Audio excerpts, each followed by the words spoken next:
Good afternoon, everybody. It's Dr. P coming to you live on Facebook so that we can talk about how to do a hazard analysis. It's the top of the hour almost, and so I thought I'd actually get here on time today as opposed to just starting at noon. I'll give everybody a minute to get in here and get settled. It's noon time on the East Coast, so you can all grab your lunch and tune in, and it's still coffee time on the West Coast. So, and I believe the sun is over the yard arm for our friends in Europe. So come join us, and we'll give everybody a minute to get themselves together, and we will get ourselves started on doing how to do a hazard analysis. So this is going to be a presentation simply on the process of a hazard analysis, not necessarily on hazards themselves. And it is going to be about the steps that we put together on the process flow diagram last time, which actually, now that I say that, I should probably put next to me.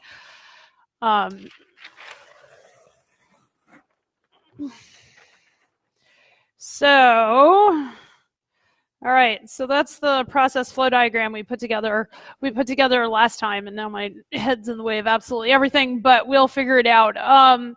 And so, as always, like I did last time, I will give you guys a close-up view of this and give you a picture, but I think we should get started. It's the top of the hour, and everybody's got a day that they have to get to. Okay, so HACCP Step 6.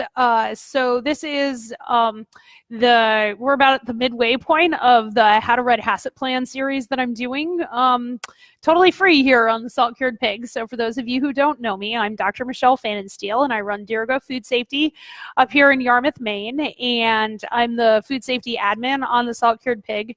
And so when we get into long, drawn-out fights about the big lie at the USDA and things about organic and botulism and trichinella and stuff like that, I can always be counted on to referee those arguments. So anyway, I love everybody at the Salt Cured Pig, so I'm totally happy to do it.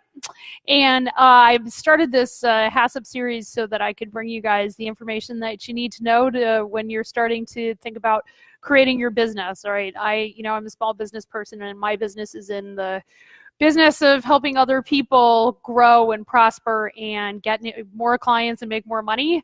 And so, if I can bring education to help people get that done, I'm totally happy to do it. So let's talk hazard analysis. So hazard analysis is step 6 of the HACCP planning process. It is required of all USDA processors. It is required of fisheries FDA processors, but you don't have to write it down, which is really sort of fun. I have no idea how you would do this if you don't write it down. So anyway, we are, of course, going to be focusing on USDA production. Here it is the Salt Cured Pig, though I'm happy to answer fish questions if you have them. And what I wanted to reiterate is that we are not covering what the hazards actually are. So I'm not going to explain what trichinella is. I'm not going to explain what salmonella is. That's a whole nother lecture. If you're interested in figuring that out, on my certified HACCP course, I actually have all that information, and it's free. You can sign up for the HACCP course, and like half of it is free. I'm not kidding, because the information is important. Is so important. I really want to get it out to people. So if you're interested, you can DM me or post a question or whatever, and I'll post the link. It's a link to my business, so I'm kind of hesitant to just kind of throw it out there, but whatever. Okay, so HACCP and hazard analysis. So our hazard analysis is what we do to think and write about what could potentially go wrong in our food. All right, and this is an incredibly important part of doing it, because you're not going to get a good HACCP plan in whole if you don't spend a lot of time thinking, which is one of the reasons why over here on our process flow diagram, I said write it down, okay, and then leave it, and then go back to it, okay, and see if you're doing what you said you were doing, because you can only get this part right if you've gotten this part right. All right, and I have been in several places where they haven't been able to get their process flow diagram in enough granular detail that they can write a HACCP. Now, I've also been in places where their process flow diagram has too many things written into it, like sanitation and quality steps and that sort of thing. We don't want that because this is food safety planning, not food quality planning. We can certainly add quality in afterwards, but we don't want it right now. But we have to get this part correct in order to get this part correct. And then we also have to get our like product description and all that sort of stuff correct in order to get our hazard analysis correct, because that has a lot to do with how we end up, of what sort of hazards we have to worry about. Okay, so with that, doing a hazard analysis is a process of, this is going to shock a lot of everybody, thinking, writing, and rewriting, because it's not like I haven't said that before in this series. Like, we think, we write, and we rewrite. You thought you got out of 8th grade composition class, and you were wrong. So what I'm going to talk to you about today is the actual process and what are the questions we ask ourselves. All right. When you do a hazard analysis, if you download the hazard analysis from Wisconsin, or you look at some of the stuff that I have posted, or you look at, there's like a ton of hazard analyses, I guess, available on the web for you to look at. When you look at them, you will notice all of them are theme and variations on the same question, all right, on the same set of questions. And the first thing that I want you to know is there is no set format for writing a hazard analysis. I have turned hazard analyses in that are written in PowerPoint. We wrote them in PowerPoint for a very long time. Now we write them in Google Drive. We do our process flow diagramming in whatever their presentation software is, and then we do this in Google Drive. I'm not 100% convinced about word processing to do this, but it's what we have and what we're sticking with. But presentation software is really good because it really gives you like one grid per slide, which is each step, which gets us into the next thing, is that you need to do a hazard analysis for every single step on your process flow diagram, which is one of the reasons I don't recommend people start out with something as complicated as bacon. Do something like raw retail cuts first, and then move into bacon. Make sure you're getting the easy stuff right before you go for the more complicated stuff, okay? But that's okay. We chose to do bacon, and we're just going to carry it on through, all right? So that's what we're going to do. I am not in the next 45 minutes doing a process flow diagram for every single one of these steps. We're going to do it for a couple of them, all right? So you can get the idea of how you go about doing this, all right? So we're going to take each one of those steps and we're going to put it over here on I call this a hazard analysis grid. You can call it George for all I care. And our hazard analysis, we are only going to deal with the first 2 columns, all right? The rest of HACCP planning, we're going to cover later, and we're going to fill this stuff in later, all right? But right now, I only want you to think about these 2 columns, all right? And up here it says we're at the process step, so you write down what the process step is. I've written enough space for 2 of them here. We're going to do 1 live, so we'll have 3 total. That'll cover at least one thing that I know is going to be CCP over there. All right, so the first thing we talk about is what is the process step? All right, so I'm going to do receive meat as the process step. All right, because we have a whole lot of receiving, and it's a good way to demonstrate what we're doing. Okay, so it's receive meat. Okay, so that's that process step. Okay, then we're going to talk about what are the potential hazards that come in at the receive meat step. So a hazard is anything that causes foodborne illness. We have 3 kinds of hazards we worry about: physical, chemical, and microbial. Physical hazards are things that are over 7 millimeters that break a tooth, all right? They can be metal, they can be glass, they can be plastic. They can probably be a bone if you get big chunks of bone, but not little chunks of bone. Get it? So 7 millimeters is not a chunk of bone that's going to break a tooth. Gristle, while unpleasant in your sausage, is not a physical hazard because it's not going to break a tooth. Okay. Hot dogs can be choking hazards in little kids. All right. So those are physical hazards. All right. That we worry about. Sand in your food is gross, but it is not a physical hazard. All right. We're only worried about hazards here. Chemical, the C. All right. Chemical hazards are things they're substances that are either added or naturally occurring in your food that can cause foodborne illness. Allergens are proteins that are naturally occurring in foods that cause foodborne illness.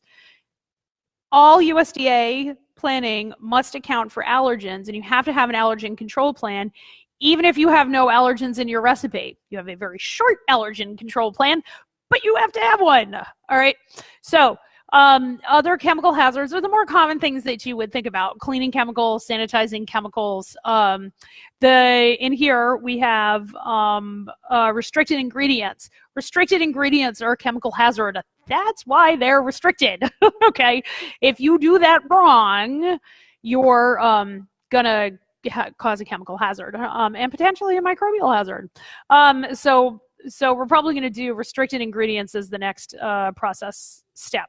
And then M is microbial. That's the one everybody talks about all the time. You know, when we look at meat and things like that, it's pretty easy to talk about microbial hazards. You know, we have salmonella, we have Shiga-toxin E. coli, we have trichinella, we have toxoplasmosis, a whole bunch of things. All right.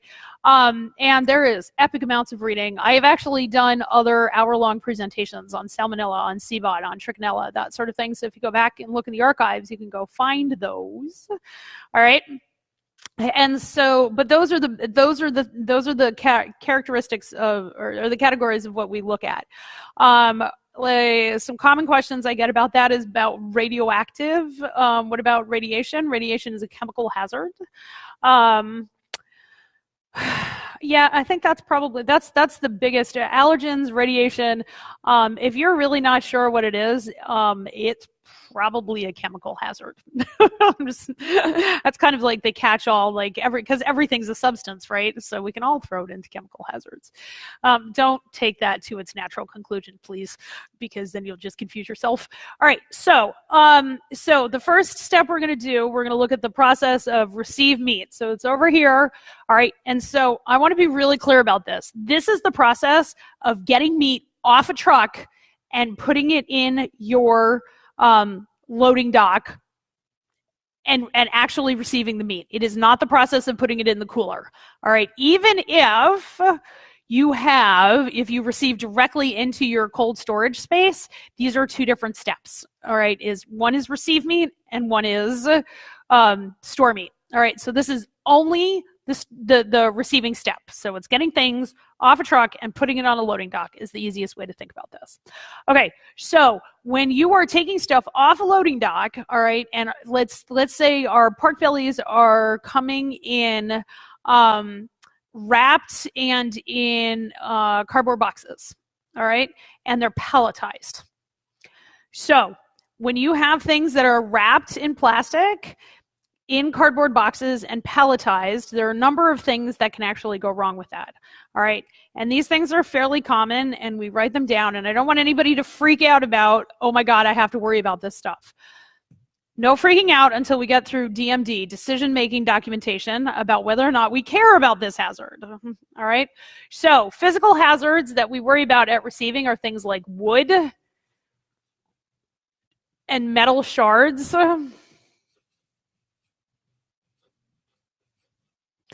Because we have stuff coming in on pallets. Pallets can be pretty terrible. And we have stuff that has gone through a processing plant. And, you know, I know more than one person that has gotten a needle in a side of, not a side of pork really, more in a, in a beef carcass, because we have shots right up here. But it does happen. All right. So those are the physical hazards we're going to worry about. All right, we are receiving meat. All we're doing is receiving meat. there are, at the receiving meat stage, no chemical hazards I can worry about, okay? Because we're receiving pork. Like if we go back to, take a look at what we wrote up last time, but we're receiving pork bellies from our friend Greg Gunthorpe, and there are no chemical hazards associated with that. Now, when we receive dry ingredients, if you are receiving milk, dried milk products or eggs or whatever, you have a chemical hazard of allergens. But we don't have anything here, so we're not going to write anything down. All right, so that gets a none. All right. And then we're talking about pork, and we're talking, next thing we talk about is microbial hazards. All right, so we can have long conversations about microbial hazards in pork, but there are only a couple that the USDA really makes us worry about in any meaningful way. All right, and the first one is salmonella. All right, and the next one is trichinosis.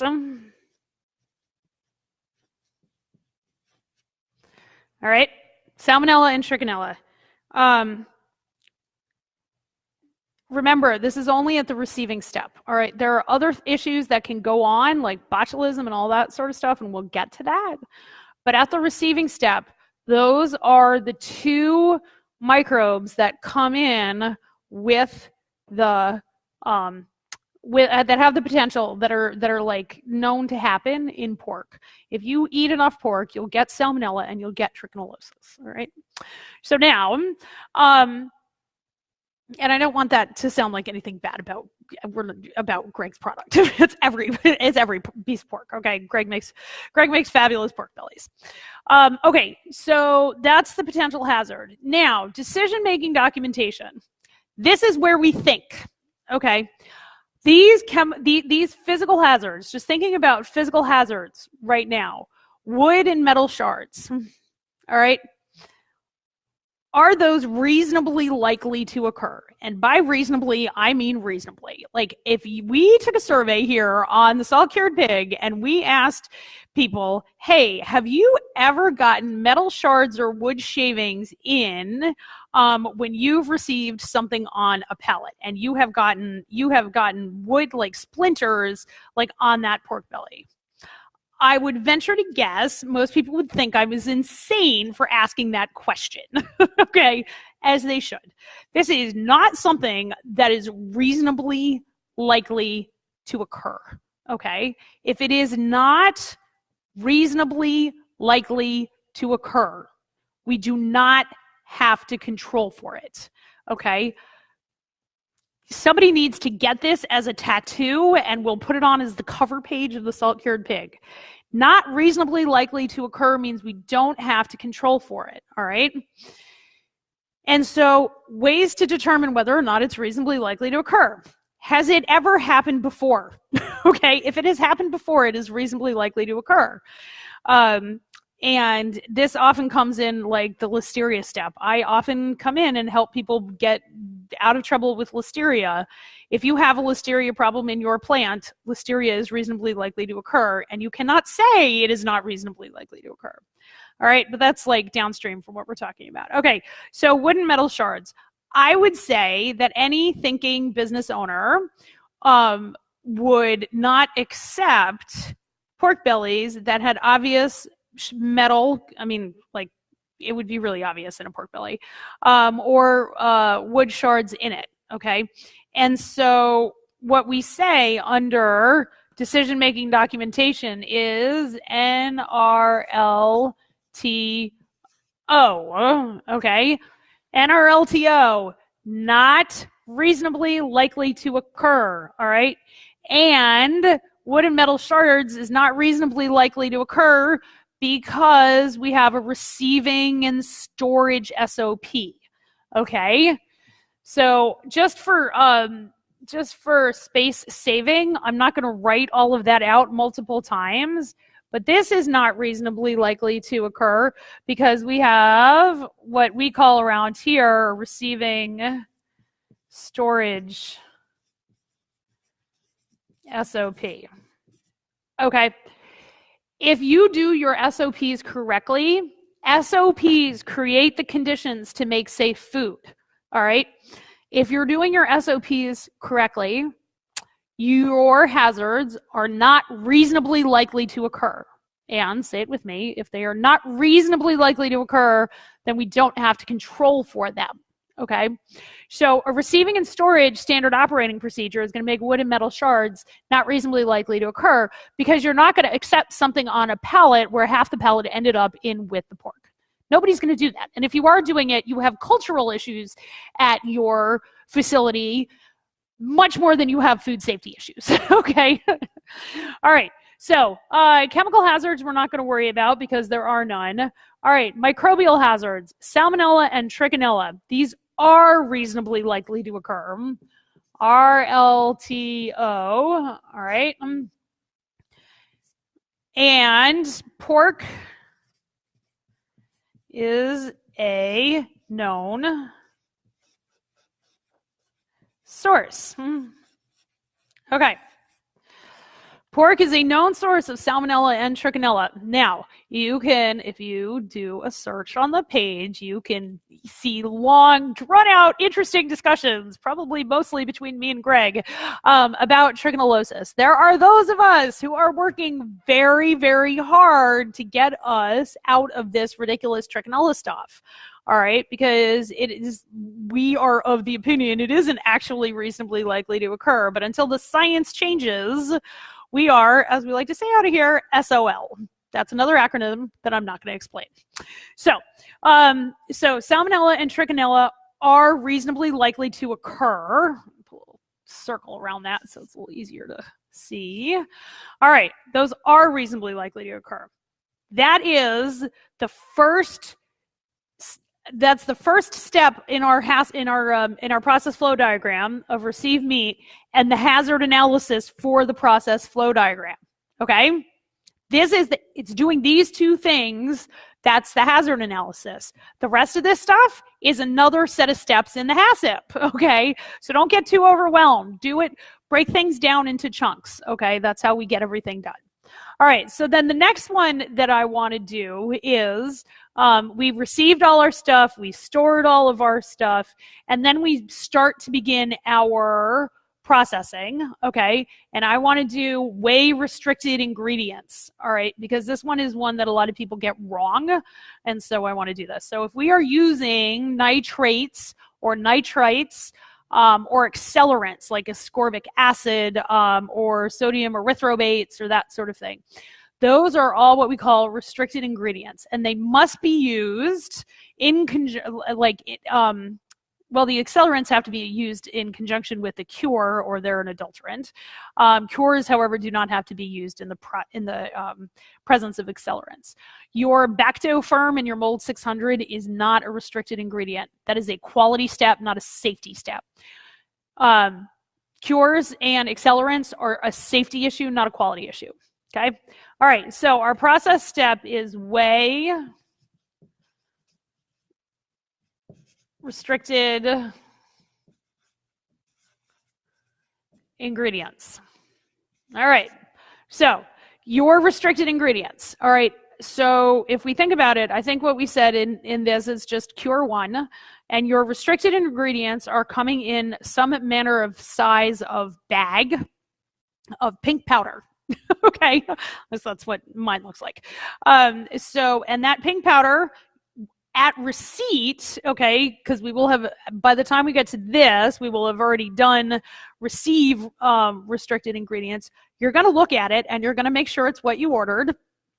That's a business step. Like, it's a safety step, really, because you want to make sure you got cure one and not cure two, but it's a business step. It's really of surpassing importance to know what you're bringing in the front, or bringing in the front door, basically, you know, like what is supplying what you are doing. All right, so we're going to receive restricted ingredients and do a hazard analysis. It's going to look a lot like this hazard analysis, and then we're going to actually we're going to store it, and then we're going to weigh it. But I am not going to worry about the wood, the metal shards, the other things that can go wrong at receiving at this step.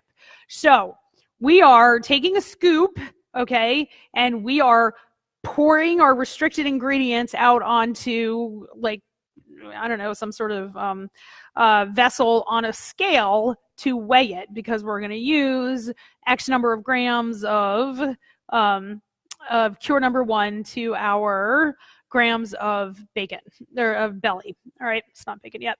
So for physical hazards, what can go wrong there? Well, you're using a scoop, so we could have metal shards from the scoop. And you're probably using a plastic, container to weigh stuff in. And so I would say metal and plastic shards. All right.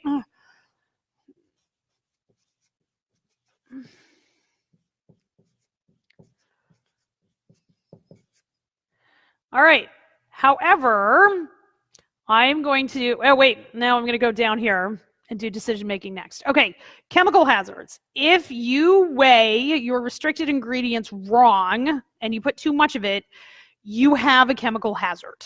Okay, and so your chemical hazard is nitrite. All right, because we're using cure 1. If we were using cure 2, it would be nitrate.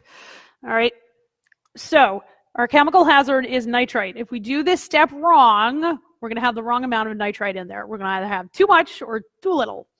All right. Microbial hazards. As we weigh this, are there any microbial hazards we can think of? Well, the cure is interacting with the person, is interacting with the scale, is interacting with the rest of the environment. However, we have a whole set of sanitation SOPs and personal hygiene programs that tell us that our worker who's weighing out our restricted ingredients is not snarfling her nose and then weighing stuff out, right? She's clean, she's dry, she's appropriately attired at work, okay?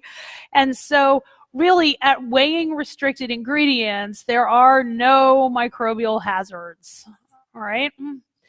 So now, what is our decision-making documentation? Well, we've sort of already gone through this, but for metal and plastic, this is not reasonably likely to occur because of our, let's see here, let's do another kind of star.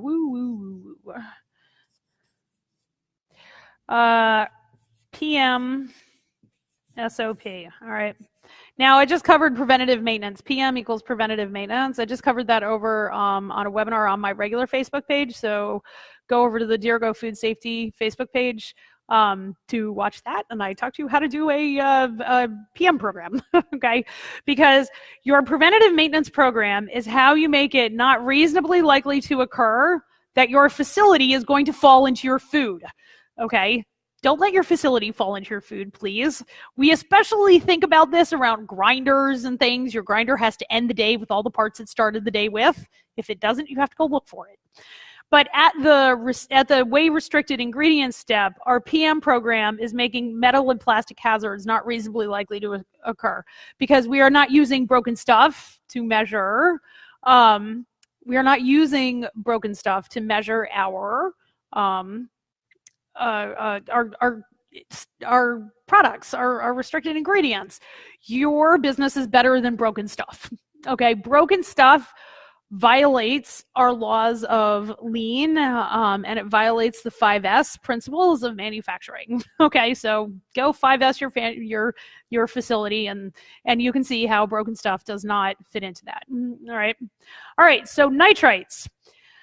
If you do your nitrites wrong at this step, you will create a hazard. Okay, so this is in fact reasonably likely to occur. All right. That I basically don't have to explain, really. I mean, I suppose we can, but you can explain it just the way that I did. That's not an SOP.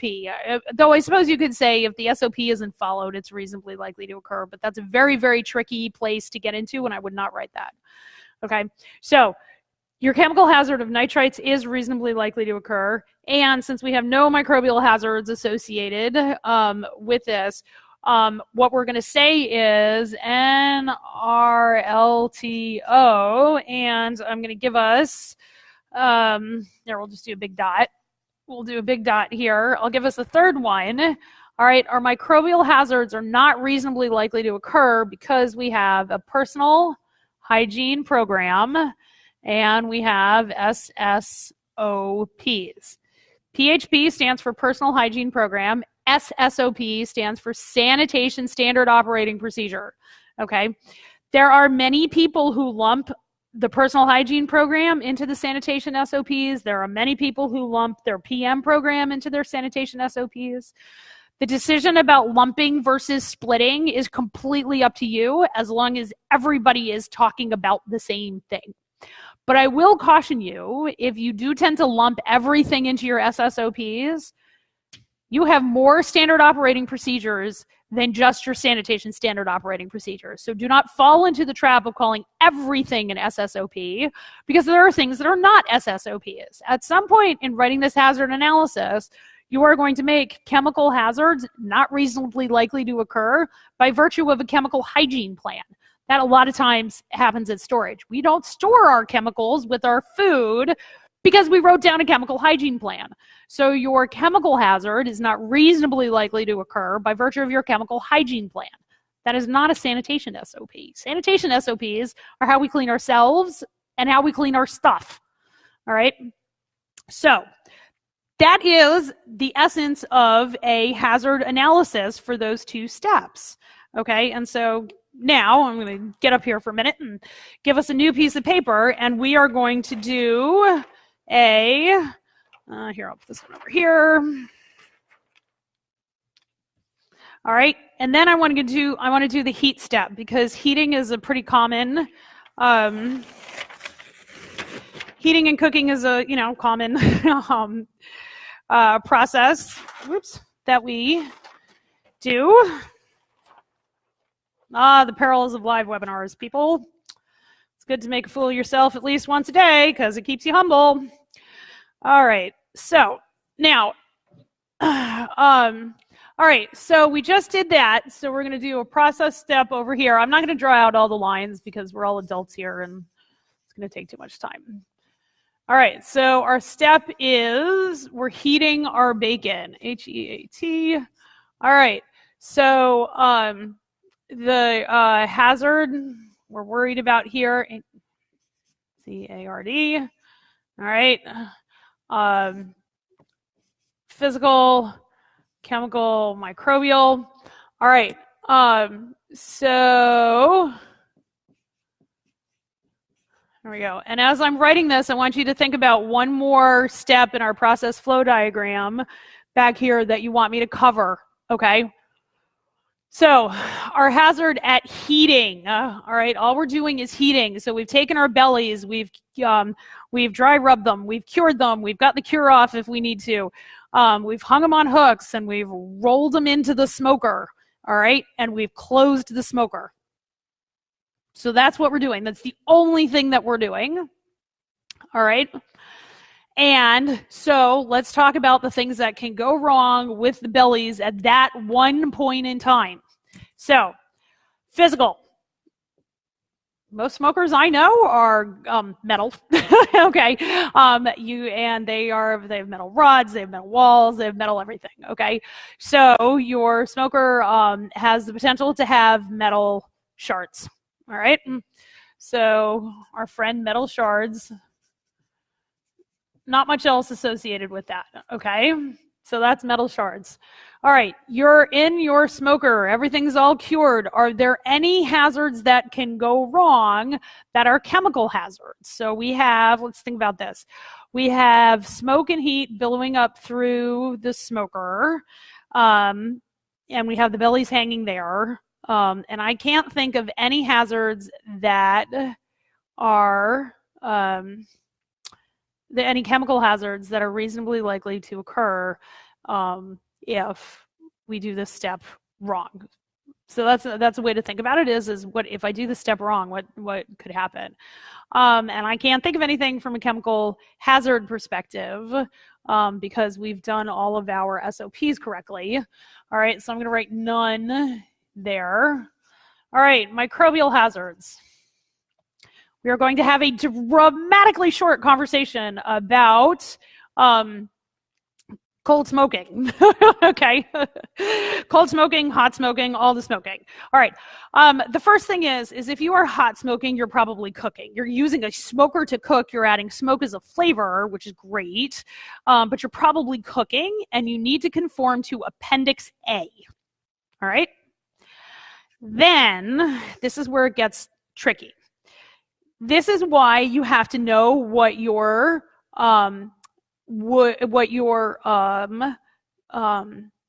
process actually is. And hang on to your question, Jules. I will get to that in just a second, but that's a great question.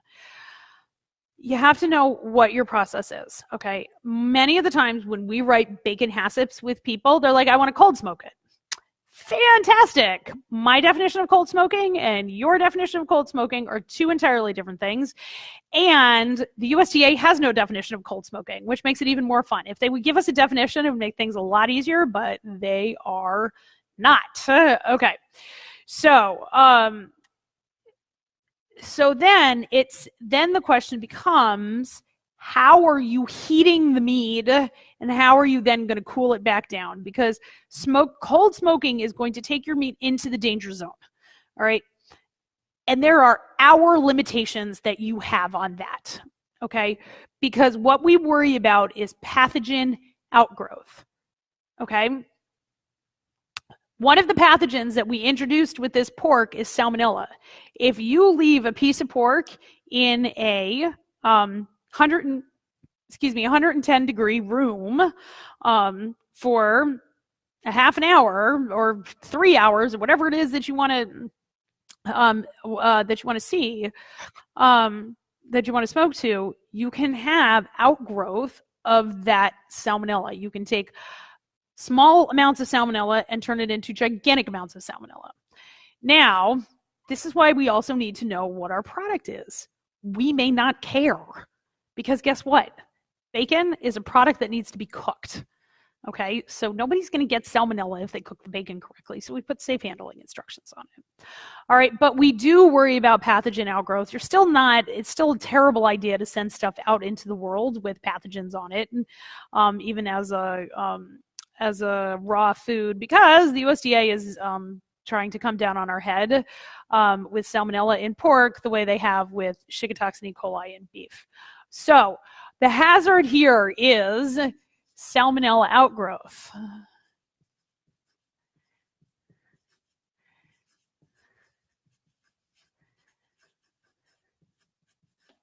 All right, so the hazard is Salmonella outgrowth.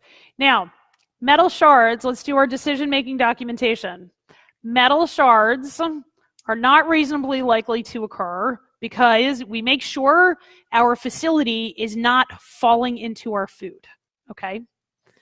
So NRLTO, by reason, was my, our PMSOP is a regular star, okay? All right, so that is by reason of preventative maintenance program, makes metal shards not reasonably likely to occur. We take care of our smoker, and so it doesn't fall into our bacon. All right, chemical hazards. Now to answer both of your questions. Would you, and I will wait for this answer, Nick and Jules, would you ever receive the wrong kind of wood in at your receiving dock? Would you ever receive pine in at your receiving dock in a food production facility?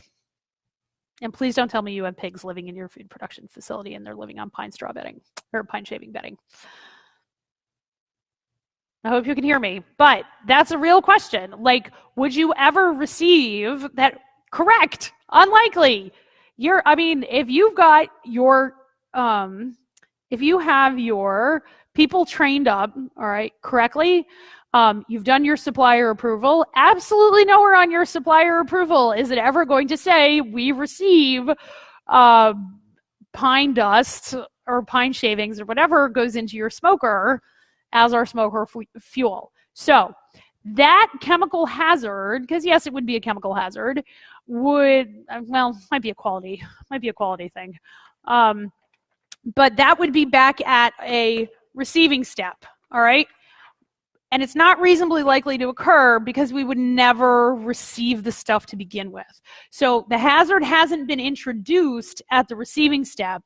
Ergo, the hazard is not going to be repeated at one of the steps in the process. Okay? So if you're using the wrong fuel, if you're using that sort of stuff, you have a supply chain problem.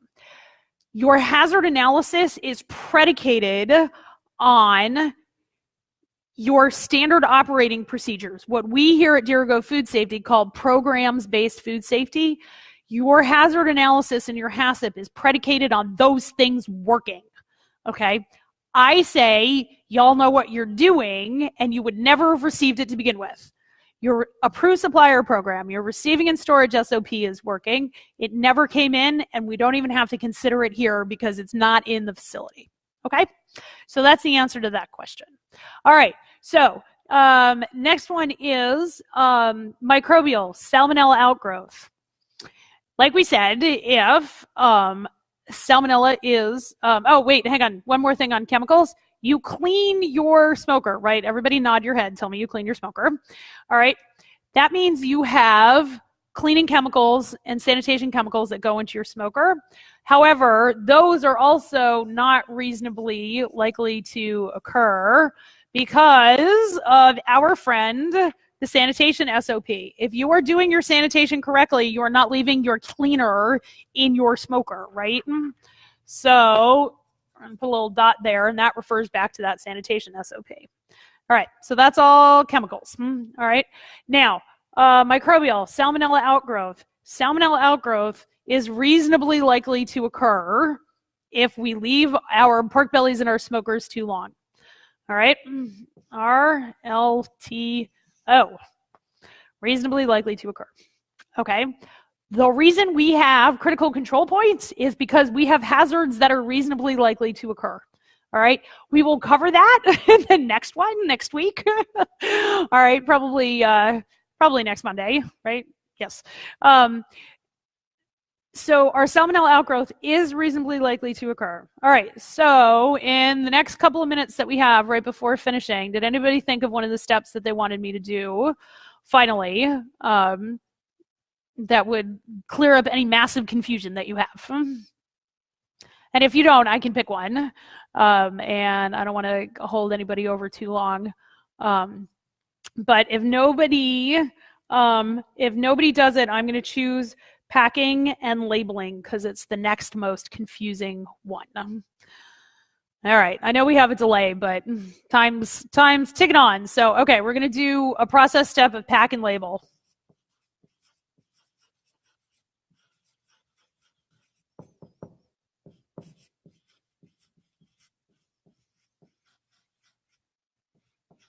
All right, so hazards. All right. And I'm going to do the decision-making documentation at the same time because in reality, we teach it one way and we write it another one. So I will get to your question in just a second, Andre. So packaging and labeling. At packaging and labeling, it is of surpassing importance we remember what we're making. We are making a cured, smoked, not ready to eat, not shelf-stable product, okay?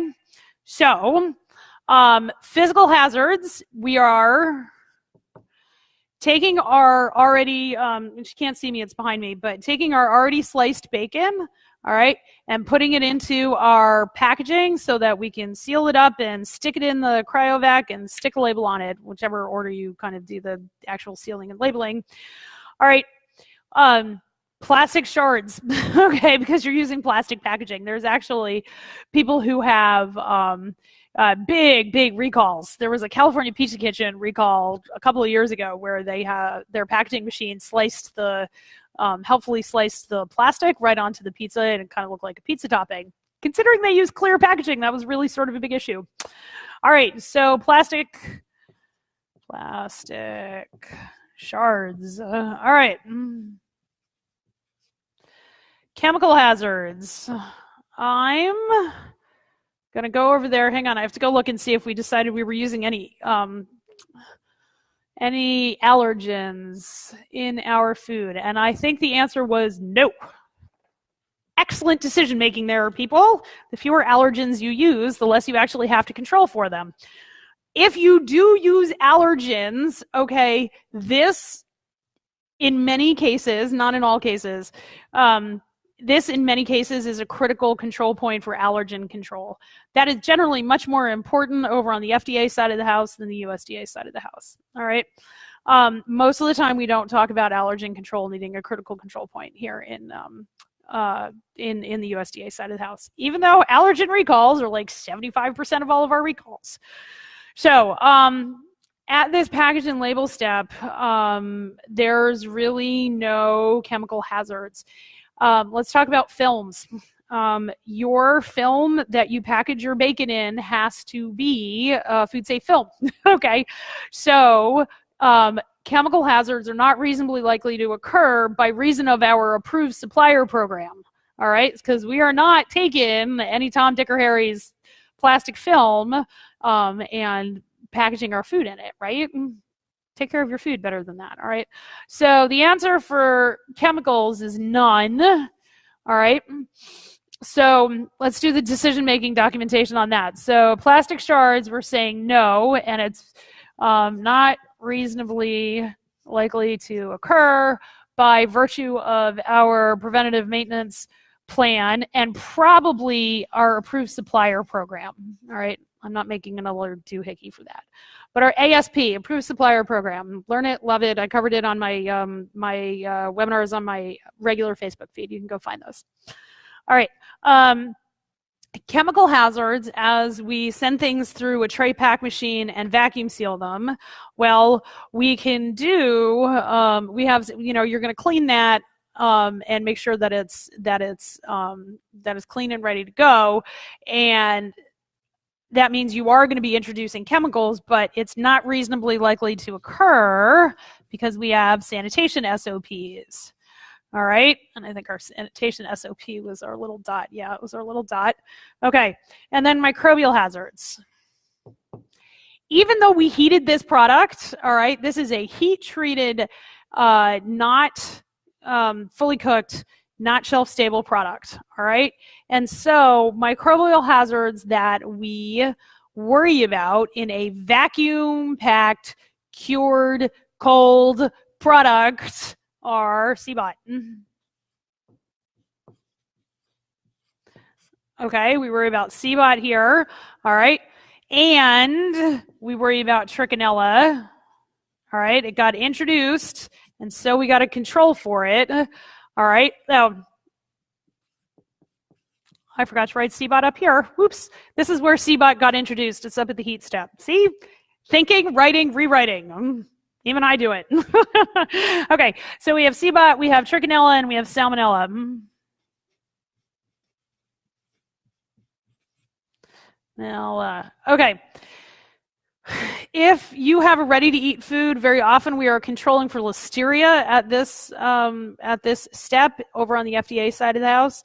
On the USDA side of the house, we are not, because you can't label out of listeria control or anything like that unless you have a listeria side that you're putting in your packaging, which is totally possible. All right, so salmonella. And so the question is that we have these hazards: botulism, trichinella, and salmonella. All right? And this is where you just kind of have to go with it, all right? Because it doesn't actually, like, this is not generally a CCP over in the USDA side of the world, the way it is over in the FDA side of the world, okay? Because what the USDA says is that packaging and labeling, none of this stuff is reasonably likely to occur because the USDA approves your labels. All right, you have to have a safe handling label. You have to have the word cured on there. You have and in that safe handling label, it says you have to store it refrigerated or frozen, and you have to cook it to 165 degrees. The USDA says that is a prerequisite program and makes these hazards not reasonably likely to occur. Okay. If you have other friends in fisheries, or you're doing fisheries, or you're, God forbid, a dual jurisdiction facility, This is different between USDA HACCP and FDA HACCP, but since we're doing USDA HACCP, we write in packaging and labeling as not reasonably likely to occur.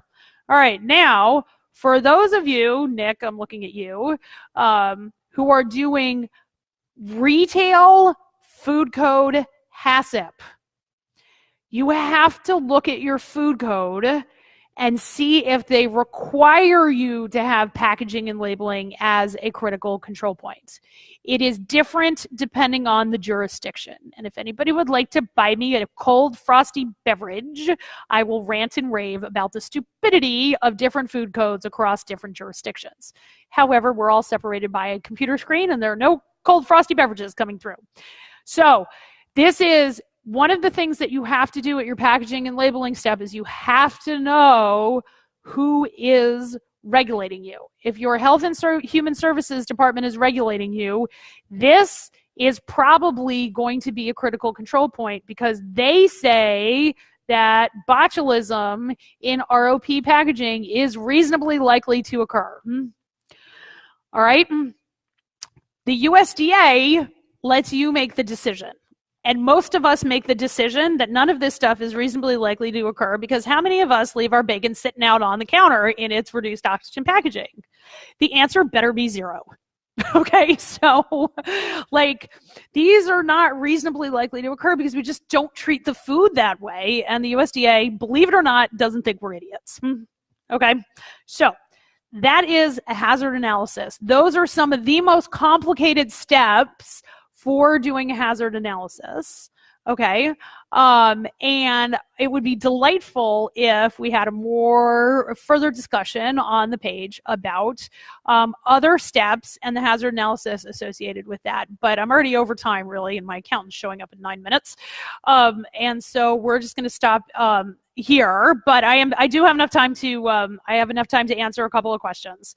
But if my accountant walks in, again, it's good to make a fool of yourself at least once a day because it keeps you humble. So, Andre, you had a question. No, we can no longer test for trick in the U.S. Actually, yeah, the whole testing for trick it was really delightful. So I want a special relationship with the lab, and they use EU. They use the EU test kit. Okay, so in the European Union, they test for trichinella antibodies, which is what the pig's body makes to fight off the trichinella. That is not an okay test in the United States. The only okay test in the United States is the digestion test, and it must be done in an in-house lab because we don't have any labs doing it, much as I beg. Okay, so I have no problem following standard trick control procedures as a dialogue with the supplier. Are there any sample of documents, agreements related to buying live hogs from a farm? Okay. This is a really involved question, unfortunately, and it gets back into the conversation again. Welcome to the conversation, Andre. It's Greg and I, glad to have you here. But here's the deal, is that the USDA considers trichinellosis to be reasonably likely to occur in all pig products.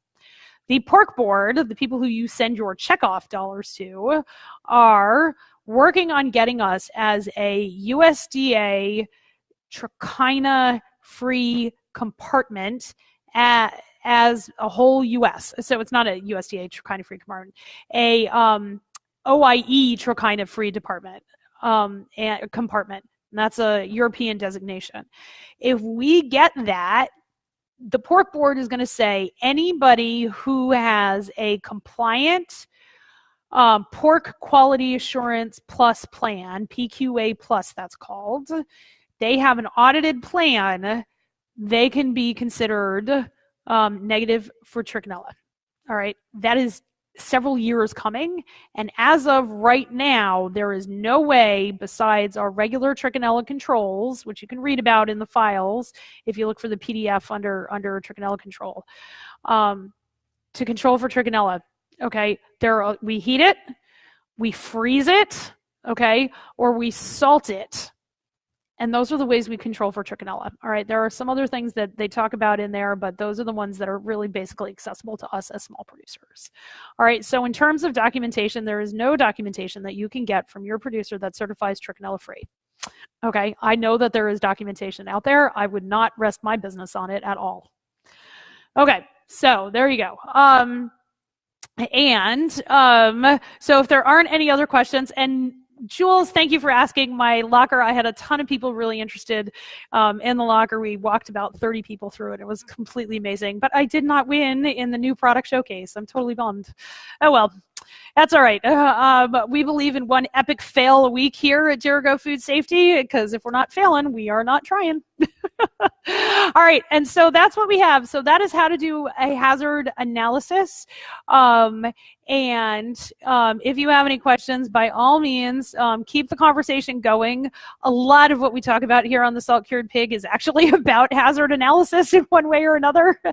And so you can get a lot of information that way. And always, please, always feel free to just tag me in a post, and I will do my level best to get there. I'm not always as fast as I can be. I do have a business to run, but I am always totally happy to answer questions. And if you want to dive more into good manufacturing practices, I'm covering that over on my regular Facebook page as a series of webinars. And I do like one a week, much like I do this. And I think we covered PM last week. And I think I'm doing receiving and storage this week, but I should look at my editorial calendar so we can talk about how receiving and storage makes hazards not reasonably likely to occur. And those are pre-recorded, so you can just like go onto the page and take a look at them. All right, so if there are not any further questions, everybody knows how to find me if you need me.